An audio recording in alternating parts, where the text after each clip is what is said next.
Hey guys, what's up? Welcome back to another video. So in this video, I'm going to teach you that how to make a perfect caramel sauce.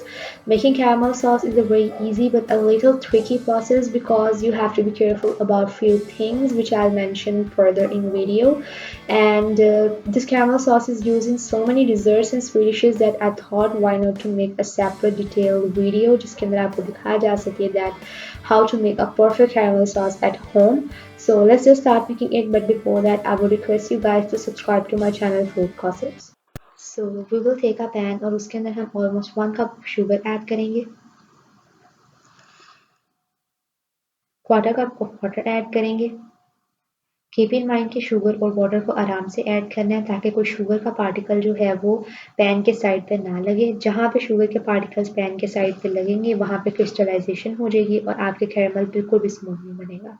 Next we will add 2 tablespoon of lemon juice. Lemon juice भी हम इसलिए add कर रहे हैं ताकि हमारी caramel के अंदर क्रिस्टलाइजेशन ना हो. एट दिस पॉइंट जब कैरमल के अंदर बबलिंग होना स्टार्ट हो गई है, कीप इन माइंड कि आपने स्पैचुला या स्पून बिल्कुल नहीं यूज़ करना. स्पैचुला और कैरामल ये दोनों एक दूसरे के एनिमीज हैं. आप जस्ट पैन को 2 to 3 टाइम्स इस तरह से रोटेट कर सकते हैं. इस पॉइंट पर हमारा कैरामल जो है वो परफेक्ट रेडी हो चुका है. अब हम कैरामल सॉस रेडी करेंगे. उसके लिए हम 2 टेबलस्पून ऑफ बटर ऐड करेंगे. अब आप जैसे मर्जी चाहें इसके अंदर स्पैचुला या स्पून यूज कर सकते हैं.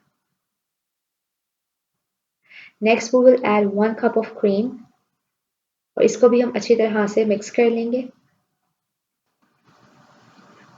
ओह sorry, I forgot to mention कि हमने अपनी कैरमल सॉस को जो है वो हाई फ्लेम पे कुक करना है.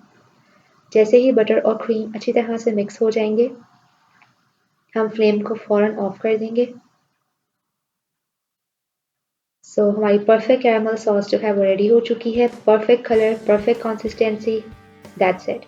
Thank you for watching my video.